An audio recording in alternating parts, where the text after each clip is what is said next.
একটা দেশের বেশিরভাগ পলিটিক্যাল পার্টি যদি আসলে এই রকম চিন্তা ধারণা পোষণ করে,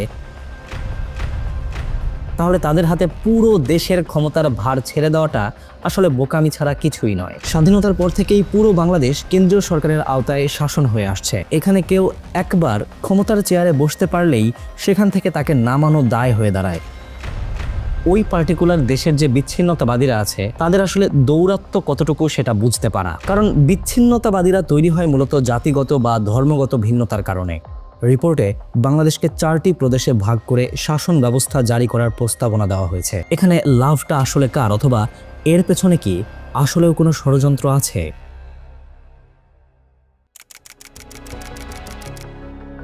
গত বুধবার ইউনূস সরকারের গণপ্রশাসন সংস্কার কমিশন তাদের সংস্কার প্রস্তাবনা জমা দিয়েছে প্রধান উপদেষ্টা ডক্টর ইউনূসের কাছে। বিশাল প্রস্তাবনায় কয়েকশো প্রস্তাবনা থাকলেও একটা প্রস্তাবনা নিয়ে বেশ আলোচনা হচ্ছে। রিপোর্টে বাংলাদেশকে 4টি প্রদেশে ভাগ করে শাসন ব্যবস্থা জারি করার প্রস্তাবনা দেওয়া হয়েছে। স্বাধীনতার পর থেকেই পুরো বাংলাদেশ কেন্দ্রীয় সরকারের আওতায় শাসন হয়ে আসছে। পুরনো ব্যবস্থাটা বাদ দিয়ে নতুন একটা প্রাদেশিক ব্যবস্থা আসলে কতটুকু বাস্তব, এবং বাংলাদেশকে 4টি প্রদেশে ভাগ করলে আসলে লাভগুলো কি, অথবা লাভটা আসলে কার? বেশিরভাগ ক্ষেত্রেই দেখা গেছে 71 পরবর্তী সময় থেকেই বাংলাদেশের শাসন ব্যবস্থায় হয়ে আসছে নানান রকম অনিয়ম। এখানে কেউ একবার ক্ষমতার চেয়ারে বসতে পারলেই সেখান থেকে তাকে নামানো দায় হয়ে দাঁড়ায়। ক্ষমতাকে কুক্ষিগত করার এই যে একটা টেন্ডেন্সি নেতাদের, সেটা কি এই প্রাদেশিক সরকার তৈরির মাধ্যমে ধ্বংস করা সম্ভব? বর্তমানের ইউনূস সরকার 6টিরও বেশি সংস্কার কমিশন গঠন করেছে, যাদের সবাই ইতোমধ্যে সংস্কারের রিপোর্টও জমা দিয়েছে। এই রিপোর্টগুলোতে যে সংস্কারের স্বপ্ন দেখানো হচ্ছে সেগুলো আসলে কতটুকু বাস্তবায়ন করা সম্ভব, আদৌ সম্ভব হলে সেগুলো সফল হবে কিনা, সেগুলো নিয়ে আমরা আলোচনা করব আজকের ভিডিওতে। আমরা জানবো কেন আসলে ইন্টারিম গভর্নমেন্ট উঠে পড়ে লেগেছে দেশকে 4 প্রদেশে ভাগ করতে। দেশকে 4 প্রদেশে ভাগ করলে মোটা দাগে আসলে লাভ আর ক্ষতিটা কার হচ্ছে, আর এই সব কিছু মিলিয়েই আমাদের আজকের ভিডিও।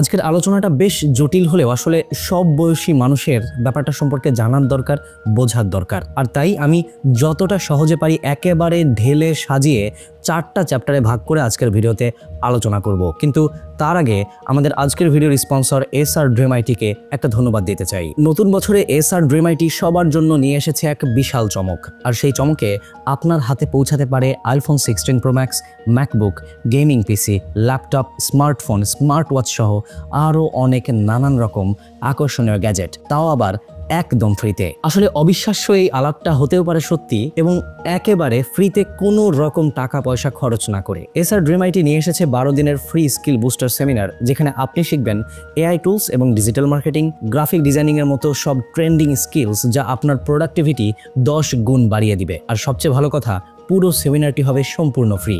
আপনারা সবাই কিন্তু এই সেমিনারে অংশগ্রহণ করতে পারেন এবং জিতে নিতে পারেন এই সমস্ত আকর্ষণীয় গ্যাজেটস একেবারে ফ্রিতে। এবং তার জন্য তেমন কিছুই করতে হবে না। আজকে থেকেই এসআর ড্রিম আইটি এর ভেরিফাইড যে ফেসবুক পেজটা আছে সেটাকে ফলো করুন, বেশি বেশি লাইক, কমেন্ট এবং শেয়ার করুন। ব্যাস এতটুকুই। Now let's get back to our video. Mr. Sukarno might speak for his country, but not for ours. I think that we are. দেখুন, অনেকগুলো কারণকে আসলে বিবেচনায় রেখে এভাবে বলা যায় যে আমাদের এই উপমহাদেশে বাংলাদেশ একটা ইউনিক দেশ। বাংলাদেশকে প্রদেশে ভাগ করা উচিত নাকি অনুচিত, এটা ডিসাইড করতে গেলে আগে আমাদের এই দেশের যে ডেমোগ্রাফি আছে সেটা সম্পর্কে একটা ভালোভাবে জানতে হবে বা বুঝতে হবে। প্রথমে আমাদেরকে যেই শব্দটা বুঝতে হবে সেটা হলো হোমোজেনিটি। উপমহাদেশে বাংলাদেশ হলো সবচেয়ে হোমোজেনাস একটা দেশ। আগেই বলে নেই যে আসলে হোমোজেনাস বলতে আমি কি বোঝাচ্ছি। একেবারে সহজ বাংলা ভাষায় হোমোজেনাসকে বলা যায় সমজাতীয়। বাংলাদেশের জনগণ, তাদের ধর্ম, তাদের জাত পাত, তাদের আচার আচরণ, তাদের সংস্কৃতি সবকিছু কম বেশি একই রকমের। এই উপমহাদেশের আপনি আর এমন একটা দেশও পাবেন না যাদের হোমোজেনিটি এত বেশি। যেমন আপনি যদি আমাদের পার্শ্ববর্তী দেশ ভারতের দিকেই খেয়াল করেন, আপনি দেখবেন যে এক একটা স্টেটের এক এক রকম কালচার, এক এক রকম মানুষ, এক এক রকম ভাষা। এটাকে আসলে মোটা দাগে হোমোজেনাস বলাটা কঠিন। আর একটু সহজে ব্যাখ্যা করার চেষ্টা করি। একটা বিষয় খুব ভালোভাবে খেয়াল করবেন যে একটা দেশ কতটুকু হোমোজেনাস সেটা বুঝতে হলে একটা মেট্রিককে ব্যবহার করা যেতেই পারে। সেটা হচ্ছে যে ওই পার্টিকুলার দেশের যে বিচ্ছিন্নতাবাদীরা আছে তাদের আসলে দৌরাত্ম্য কতটুকু সেটা বুঝতে পারা। কারণ বিচ্ছিন্নতাবাদীরা তৈরি হয় মূলত জাতিগত বা ধর্মগত ভিন্নতার কারণে। যেমন মায়ানমারের আরাকান রাজ্যে আরাকান আর্মি নামক বিচ্ছিন্নতাবাদী সংগঠন তৈরি হয়েছে জাতিগত বিরোধের বশে। আপনি যদি ভারতের 7 সিস্টার্সের দিকেও তাকান তাহলে সেখানেও দেখতে পারবেন যে প্রচুর বিচ্ছিন্নতাবাদী সংগঠন আছে যেগুলো খ্রিস্ট ধর্মীয় জাতিগত আইডিওলজির বেসিসে তৈরি হয়েছে। পাকিস্তানের জাতিগত ভিন্নতার কারণে পশতু, বেলোচি, পাঞ্জাবিদের মাঝে বিরোধ কিন্তু লেগেই আছে। একইভাবে জাতিগত বিরোধের কারণে তৈরি হওয়া শ্রীলঙ্কার তামিল টাইগার্সদের দৌরাত্ম্য আমরা সবাই দেখেছি। কিন্তু একটা ইন্টারেস্টিং বিষয় হলো যে বাংলাদেশে এত কিসিমের মানুষ থাকা সত্ত্বেও, এত লোকজন থাকা সত্ত্বেও এরকম বিচ্ছিন্নতাবাদী সংগঠনের দৌরাত্ম্য কিন্তু আপনি সেরকম দেখতে পারবেন না। এবং এর পেছনে স্ট্রং একটা লজিক এবং কারণ হচ্ছে বাংলাদেশের হোমোজেনিটি। বাংলাদেশ নামক এই উর্বর বদ্বীপে আমরা যারা বসবাস করি তাদের শারীরিক গড়ন একই রকম। যেমন ধরেন আপনি যদি ভারতের দিকে আরেকবার তাকান, বিভিন্ন জায়গায় গিয়ে আপনি যেরকম বিভিন্ন স্কিন কালার, বিভিন্ন গড়নের মানুষ দেখবেন, সেরকম আপনি বাংলাদেশে কিন্তু দেখবেন না। হিন্দু মুসলিম ধর্মগত বিভেদ থাকলেও এটা বাদে আর কোনো ফ্যাক্টর দিয়ে আপনি বাংলাদেশের মানুষকে আলাদা করে ফেলতে পারবেন না, যেটা আমরা মোটা দাগে একটা হোমোজেনাস নেচার বলতেই পারি। আর এই হোমোজেনাস নেচার বাংলাদেশের একটা ইউনিক বৈশিষ্ট্য বটে। এই তো গেল হোমোজেনাস নেচারের কথা। একটা দেশকে প্রদেশে ভাগ করার মূল উদ্দেশ্যই থাকে ডিফারেন্ট জাতি ও সংস্কৃতির এলাকাগুলোকে কিছুটা স্বায়ত্তশাসন দিয়ে সেই এলাকার স্বকীয়তাকে স্বীকার করা। কিন্তু বাংলাদেশ আসলে এতটাই সমজাতীয় বা হোমোজেনাস একটা দেশ যে এই দেশের জনসংখ্যা অনেক বেশি হওয়ার পরও স্বাধীনতার পর থেকে কোনো সময় প্রদেশে ভাগ করার চিন্তা কখনো করা হয়নি। স্বাধীনতার আগে অর্থাৎ 1971-এর আগে এই অঞ্চল বা বাংলাদেশকে আসলে কিভাবে ভাগ করা হয়েছিল তার দিকে যদি আমরা একটু নজর দেই তাহলে আমরা আসলে বিষয়টাকে আরো ভালোভাবে বুঝতে পারবো। ব্রিটিশ আমলে সিলেট অঞ্চল বাদে পুরো বাংলাদেশ ও পশ্চিমবঙ্গ নিয়ে গঠিত হয়েছিল বাংলা প্রদেশ। খেয়াল করুন, সিলেট অঞ্চল সে সময় আসাম প্রদেশের অংশ ছিল। এটা মূলত ছিল একটা ভৌগোলিক কারণে, কোনো জাতিগত কারণে নয়। পুরো বাংলাদেশ ও পশ্চিমবঙ্গ একই প্রদেশের আওতায় ছিল জাতিগতভাবে এক হওয়ার কারণে। পরবর্তীতে দেশভাগের সময় পশ্চিমবঙ্গ ভারতের অংশ হয়ে যায়, কারণ পশ্চিমবঙ্গ হলো হিন্দু মেজরিটি অঞ্চল, তাই স্বাভাবিকভাবেই তা ভারতের অংশ হয়ে যায়। আর অন্যদিকে সিলেট মুসলিম মেজরিটি হওয়ায় সেই অঞ্চল চলে আসে আমাদের এই বাংলাদেশে। ইতিহাসের পাতাটা যদি আরেক দফা উল্টাই তাহলে আমরা দেখব যে পাকিস্তান আমলেও পুরো বাংলাদেশ একটা প্রদেশ হিসেবেই শাসিত হয়েছে।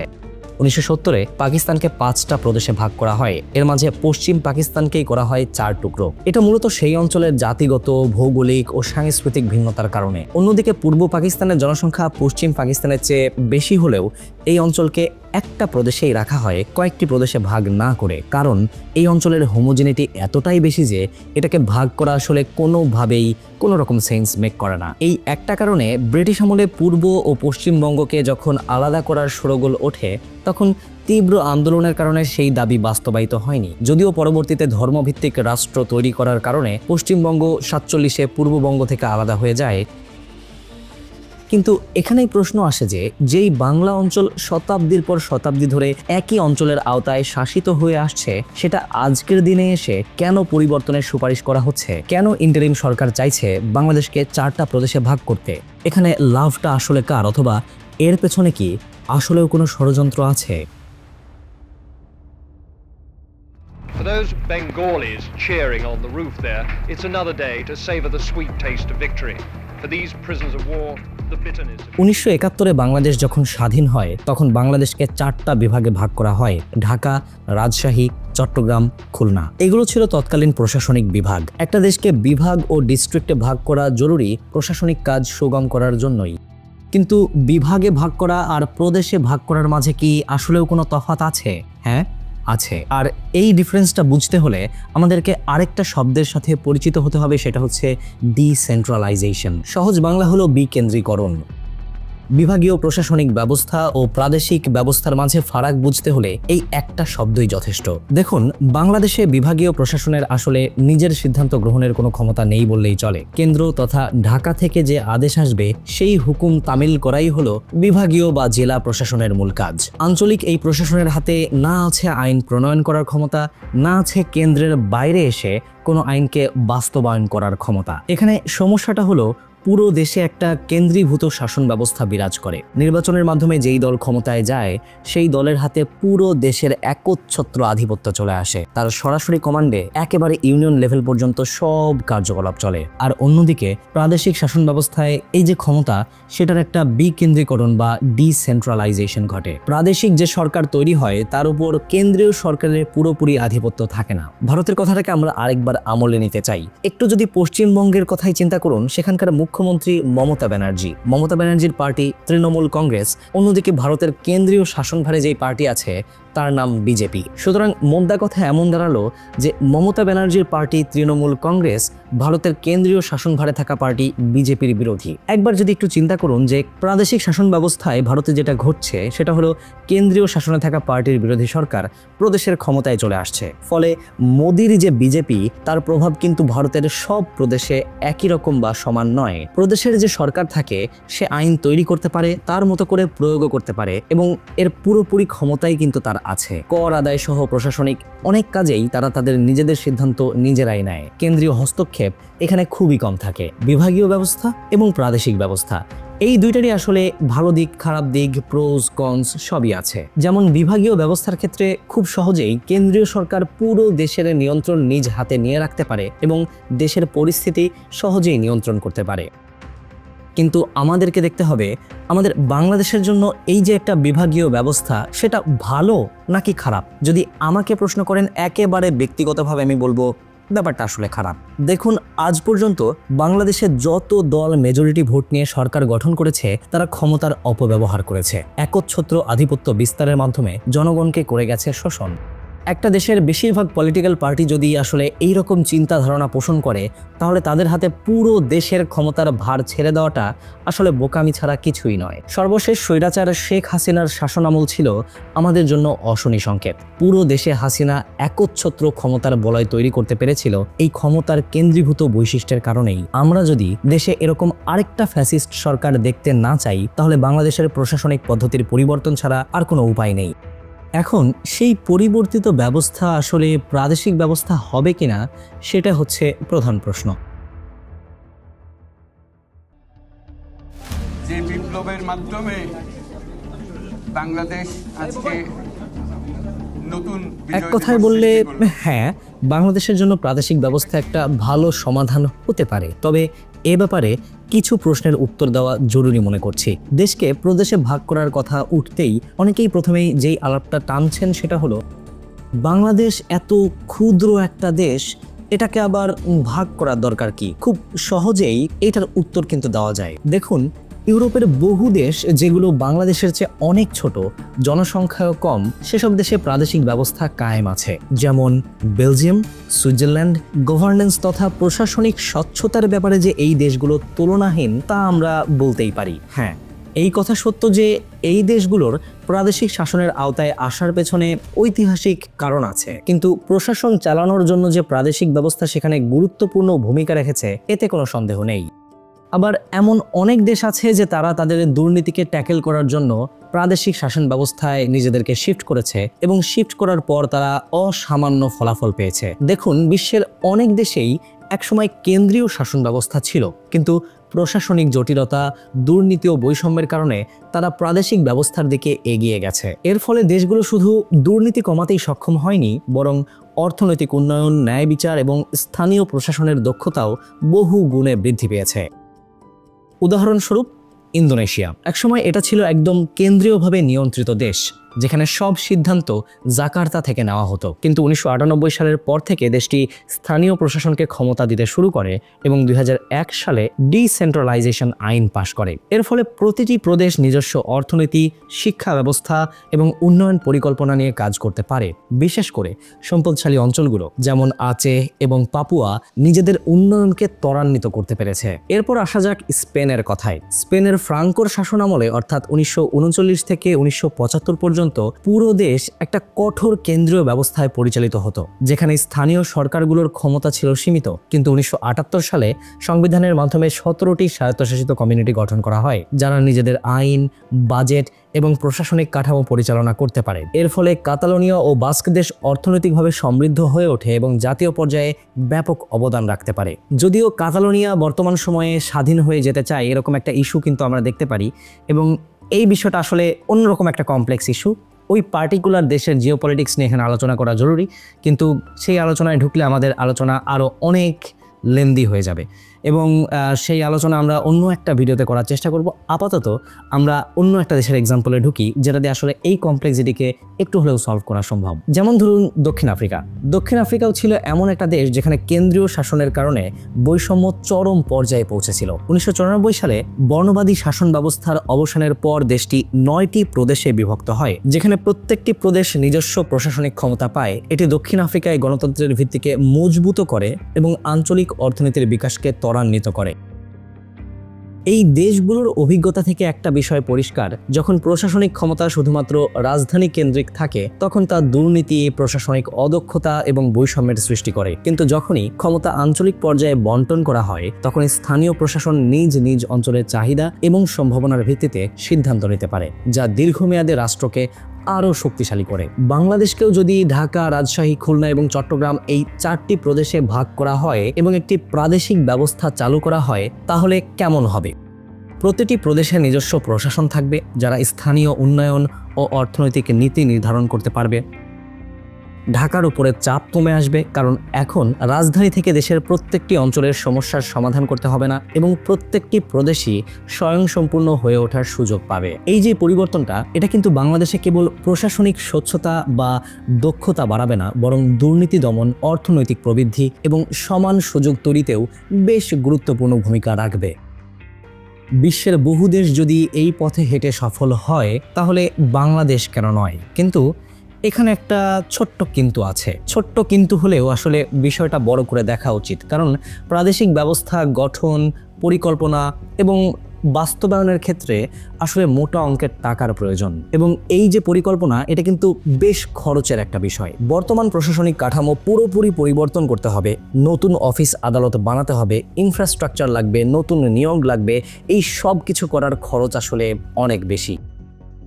সুতরাং বাংলাদেশ যদি মনে করে যে আসলে যেই পরিমাণ খরচ আমরা করছি সেই পরিমাণ রিটার্ন আমাদের পক্ষে পাওয়া সম্ভব নয়, অথবা হিত করতে গিয়ে যদি বিপরীত হয়ে যায়, তাহলে আমার মনে হয় যে প্রাদেশিক ব্যবস্থা না নিয়ে অন্য কোনো একটা ব্যবস্থা গ্রহণ করাটাই সমীচীন হবে। যেমন ধরুন হাসিনার ফেসিস্ট শাসনামলে বাংলাদেশের প্রধান 3টি যে প্রশাসনিক বডি, সেগুলোর স্বাধীনতা হরণ করে ক্ষমতাসীন দলের গোলাম বানিয়ে রাখা হয়েছিল। আচ্ছা, প্রথমে বাংলাদেশের যে শাসন ব্যবস্থা তার মূল 3টি স্তম্ভগুলো আগে জেনে নেই। নির্বাহী বা এক্সিকিউটিভ বিভাগ, যেটাকে আমরা মন্ত্রী পরিষদ বলি। 2 নম্বর হলো লেজিসলেচার, যেটাকে আমরা জাতীয় সংসদ বলি।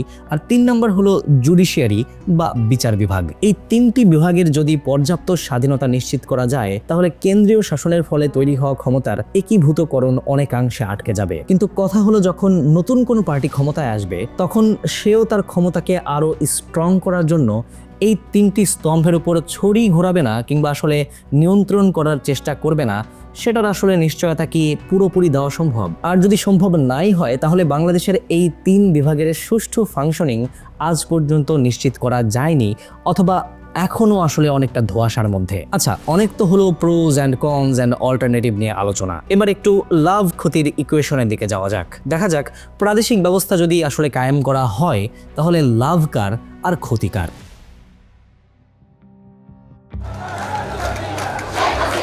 আমাদেরকে বুঝতে হবে, রাজনীতির মাঠে কোনো সিদ্ধান্তই সম্পূর্ণভাবে আউট অফ গুড উইল করা হয় না। এই যে ইন্টারিম গভর্নমেন্টের দেশকে প্রাদেশিক ব্যবস্থায় নিয়ে যাওয়ার যে চেষ্টা, এর পেছনেও লাভ লোকসানের ইকুয়েশন অবশ্যই আছে। প্রথমত, দেশকে প্রদেশে ভাগ করলে 2 ক্ষমতার ভাগ বাটোয়ারা 2 লেয়ারে হবে। দেশে রাজনীতির যে সিনারিও, সেটার আমূল পরিবর্তন হবে। ছাত্রদের মুখে নয়া রাজনৈতিক বন্দোবস্তের আলাপ আমরা নিয়মিতই শুনি। দেশকে প্রদেশে ভাগ করা এই নয়া রাজনৈতিক বন্দোবস্তের অংশ। অর্থাৎ প্রদেশে ভাগ করলে প্রথমত কেন্দ্রীয় সরকারের ক্ষমতা কমিয়ে আনা যাবে, আর দ্বিতীয় যে কারণটা সেটা হলো দেশের সংসদীয় অঞ্চলগুলোর সীমানা নির্ধারণ করার একটা সুযোগ সামনে আসবে। এখন আপনাদের মধ্যে অনেকেই ভাবতে পারেন যে সংসদীয় যে আসনের সীমানা সেটাকে আসলে বাড়িয়ে বা কমিয়ে লাভ কি? লাভ তো অবশ্যই আছে। ছোট্ট একটা উদাহরণ দেই। ধরুন আওয়ামী লীগকে যদি সুযোগ দেওয়া হয় সংসদের আসনগুলো রিস্ট্রাকচার করার, তাহলে তারা কি করবে বলুন তো? তারা তাদের যেই ঘাঁটিগুলো আছে যেমন গোপালগঞ্জ, এই এলাকায় তারা সংসদীয় সিট সংখ্যা বাড়ানোর চেষ্টা করবে। এছাড়াও অন্যান্য সংসদীয় এলাকা এমনভাবে রিস্ট্রাকচার করার চেষ্টা করবে যেন আসনগুলোতে জেতার সম্ভাবনা বাড়ানো যায়। একটু কি বুঝতে পারছেন বিষয়টা? অর্থাৎ সামনের নির্বাচনে আসলে নতুন বেশ কয়েকটি পার্টি ইলেকশনে দাঁড়াবে এবং সেই ক্ষেত্রেও তাদের প্রয়োজনে এবং তাদের মতো করে যদি আসলে ভোটটাকে ম্যাক্সিমাইজ করা যায়, তাহলে সেখানে তারা কেন তাদের স্ট্র্যাটেজি খাটাবে না? তবে যদি এমনটা হয় তাহলে খারাপ হবে বিএনপির। সুতরাং আমি যেটা বোঝাতে চাচ্ছি সেটা হলো, দেশকে 4 প্রদেশে ভাগ করার পেছনে ভালো উদ্দেশ্য যেরকম আছে, সেরকম রাজনৈতিক স্বার্থের বিষয়গুলো এর সাথে জড়িত আছে। সুতরাং দেশকে প্রদেশে ভাগ করার যে বিষয়টা, এটাকে সরকারপন্থী লেন্সে না দেখে আরেকটু অথবা খানিকটা রাজনৈতিক লেন্সে দেখার চেষ্টা করুন। এই দৃষ্টিভঙ্গিতে যদি বিষয়গুলো দেখতে পারেন, তাহলে বাংলাদেশের রাজনৈতিক ব্যবস্থার অনেক কিছুই আপনার কাছে পরিষ্কার হয়ে যাবে। শেষমেশ বাংলাদেশ আসলে প্রদেশে ভাগ হবে কিনা সেটা ঠিক এই মুহূর্তে যখন আমি ভিডিওটা রেকর্ড করছি তখনই আসলে স্পষ্টভাবে বলা যাচ্ছে না। যদি ভাগ হয় সেক্ষেত্রে ভালোর পাল্লাই ভারী হবে। হাজার হোক, আমরা দেশে ফ্যাসিবাদী ব্যবস্থার বিলোপ চাই, আর আরেকটা ফ্যাসিস্ট যাতে তৈরি না হয় সেই ব্যবস্থা করেও দিতে চাই। এখন আপনি পার্সোনালি বিষয়টাকে কোন লেন্সে দেখবেন সেটা একমাত্র আপনার বিষয়। তবে আমার মনে হয় দেশকে প্রদেশে ভাগ করে ক্ষমতার ডিসেন্ট্রালাইজেশনের মাধ্যমে যদি কোনোভাবে এই লক্ষ্য হাসিল হয়, তাহলে আমরা সেই লক্ষ্যের সাথেই আছি।